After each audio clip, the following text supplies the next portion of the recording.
वालेकुम dear students. आज हम पढ़ेंगे चैप्टर 7 वेव्स एंड वाइब्रेशंस के शॉर्ट क्वेश्चंस। इस चैप्टर में जो इम्पोर्टेंट शॉर्ट क्वेश्चन हैं वो इनलिस्ट किए गए हैं। अगर हम सिंपल शॉर्ट क्वेश्चंस की बात करें तो 7.1, 7.2, 7.3, 7.6 एंड 7.7। और अगर बात की जाए कंस्ट्रक्टेड रिस्पॉन्स शॉर्ट क्वेश्चंस की तो 7.1, 7.4 एंड 7.5।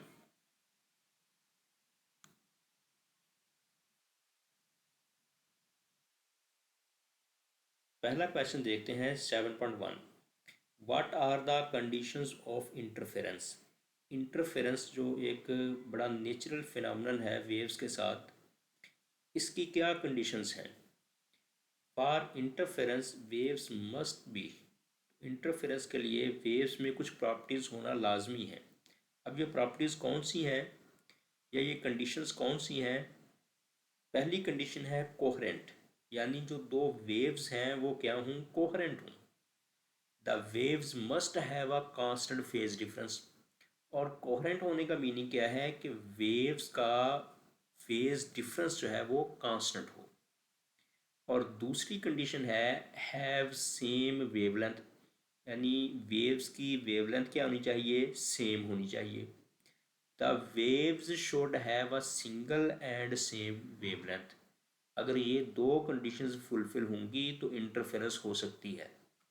अगर ये कंडीशंस फुलफिल नहीं होती तो इंटरफेरेंस नहीं होगी। नेक्स्ट देखते हैं क्वेश्चन नंबर 7.2।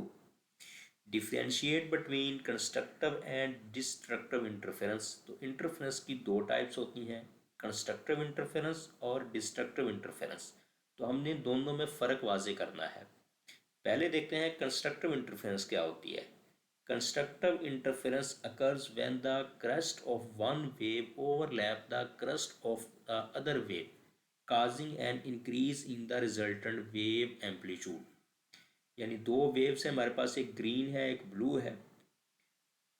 अगर इनकी बात की जाए इन वेव्स के, यहाँ पे इस पॉइंट पे, तो यहाँ पे दोनों वेव्स के क्रस्ट हैं। तो एक वेव का क्रस्ट दूसरी वेव के क्रस्ट के साथ ओवरलैप हो रहा है। और अगर हम यहाँ पे इस पॉइंट पे देखें तो यहाँ पे दोनों वेव्स के ट्रफ हैं और एक वेव का ट्रफ दूसरी वेव की ट्रफ के ऊपर ओवरलैप हो रहा है।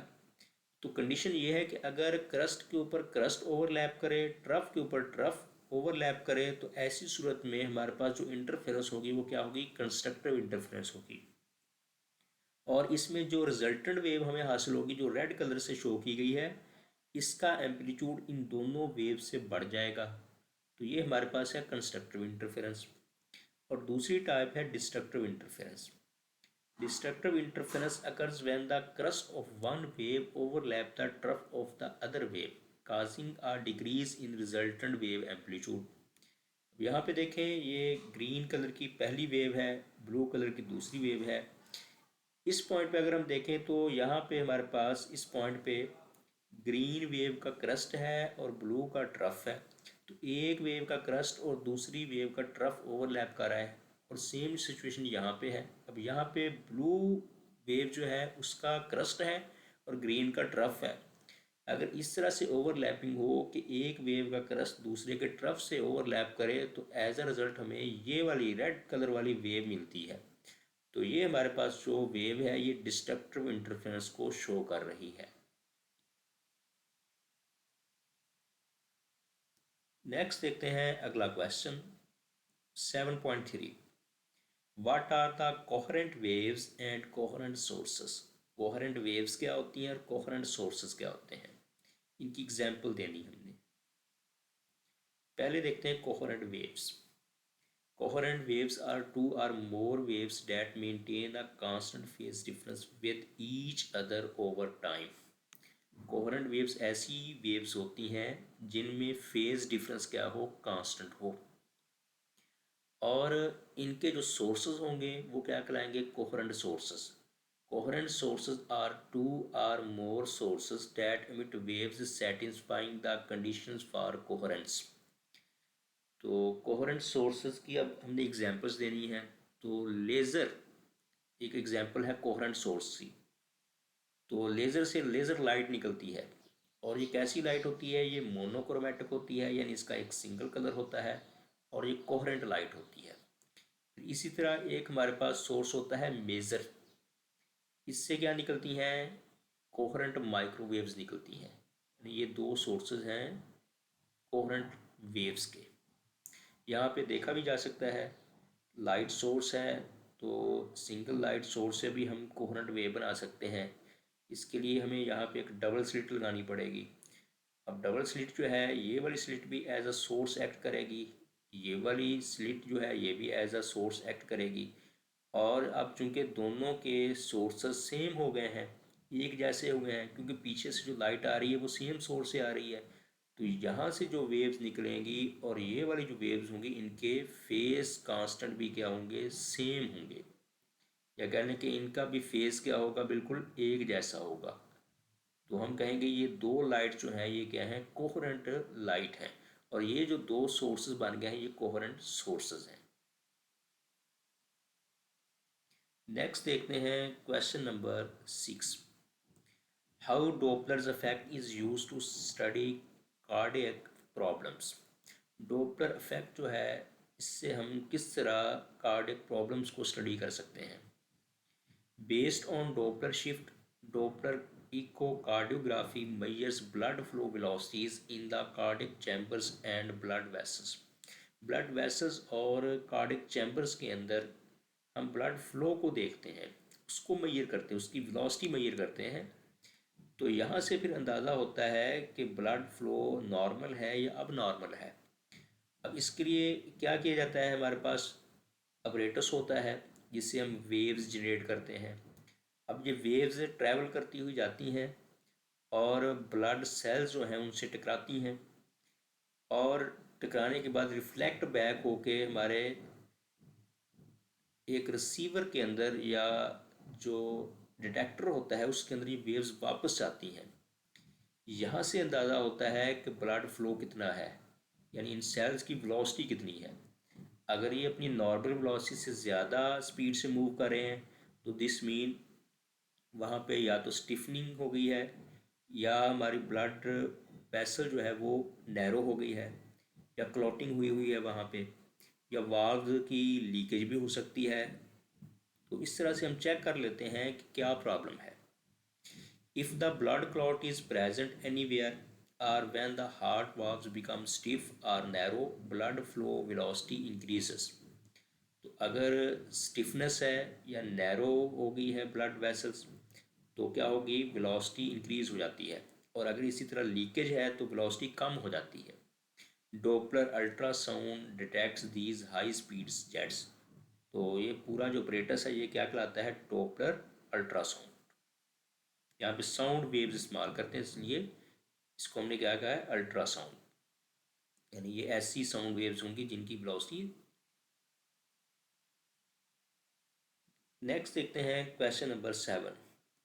What is the meant by diffraction of waves? For what purpose the ripple tank is used? तो हमने बताना है कि डिफ्रैक्शन ऑफ वेव्स क्या है, और क्वेश्चन का दूसरा पार्ट है कि रिपल टैंक किस मकसद के लिए इस्तेमाल होता है। Diffraction is the bending of waves around obstacle और the spreading of waves as they pass through an aperture.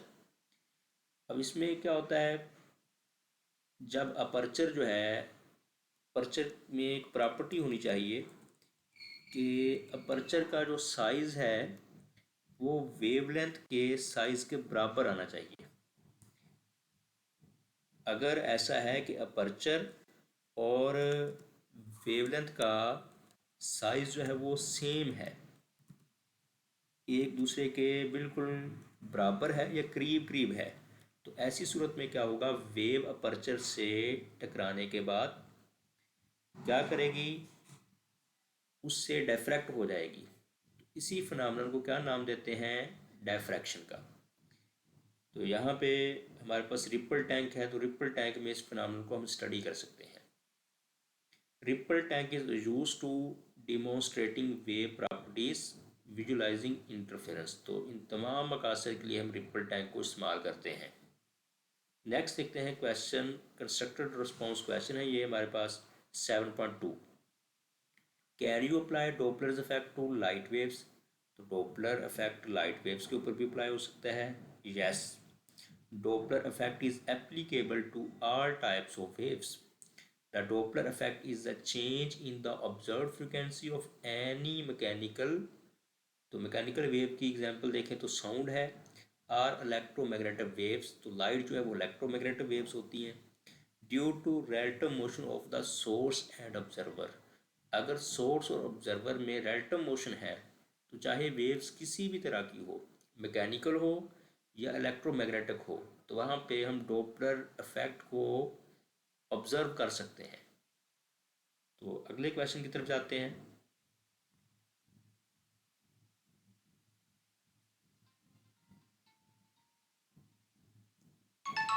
Next question है 7.4। 7.4 में हमसे पूछा गया है, how should a source move with respect to observer so that frequency of sound does not change. यानी एक observer है और दूसरा सोर्स है, वो आपस में with respect to each other इस तरह से मूव करें कि ऑब्जर्वर को जो साउंड सुनाई दे उसकी फ्रिक्वेंसी चेंज ना हो, यानी डॉपलर शिफ्ट यहाँ पे अकर ना हो। तो इसकी दो कंडीशंस हो सकती हैं। एक कंडीशन ये हो सकती है कि दोनों एक दूसरे के पैरेलल मूव कर रहे हों, the source and observer move in the same direction at the same velocity. तो तब भी ऑब्जर्वर को जो साउंड सुनाई देगी वो ओरिजिनल साउंड होगी सोर्स की, कोई अपेरेंट उसको चेंज सुनाई नहीं देगी। और दूसरी कंडीशन ये हो सकती है कि ऑर्बिटल मोशन हो, यानी जो सोर्स है वो क्या करे, ऑब्जर्वर के इर्द गिर्द सर्कल के अंदर मूव करे और ऑब्जर्वर सर्कल के सेंटर पे हो। तो ऐसी सूरत में भी ऑब्जर्वर को ओरिजिनल साउंड सोर्स की सुनाई देगी, यानी यहाँ पे भी डॉपलर शिफ्ट नहीं आएगी इस केस में भी। नेक्स्ट देखते हैं, लास्ट क्वेश्चन है 7.5। Why it is difficult to recognize beats if frequency difference is greater than 10 Hz? अगर फ्रिक्वेंसी का डिफरेंस दो सोर्सेज ऑफ साउंड में 10 हर्ट्ज से ज़्यादा हो तो तब हमें बीट्स सुनाई देना मुश्किल क्यों होता है, या तब हमें बीट्स सुनाई क्यों नहीं देती। When the difference between the frequencies is large, the beats become too frequent for our ears to distinguish them। यानी बीट्स तो पैदा हो रही होती हैं अगर 10 हर्ट्ज से फ्रिक्वेंसी डिफरेंस ज़्यादा हो जाए बिटवीन टू फ्रिक्वेंसी सोर्सेज, लेकिन उनमें फ़र्क करना हमारे कानों के लिए मुश्किल हो जाता है। So it becomes difficult to recognise beats if frequency difference is greater than 10 hertz. तो अगर 10 हर्ट्स से कम है तो फिर हमारे कान बड़ी आसानी से दोनों में फ़र्क कर सकते हैं या बीट्स को रिकग्नाइज कर सकते हैं। अगर क्या है, डिफरेंस ज़्यादा हो जाता है तो फिर बीट्स बहुत तेज़ी से प्रोड्यूस होती हैं और उनमें आपस में वक्फा जो है विद रिस्पेक्ट टू टाइम वो कम हो जाता है और हमारे कान उनको डिस्टिंग्विश नहीं कर पाते।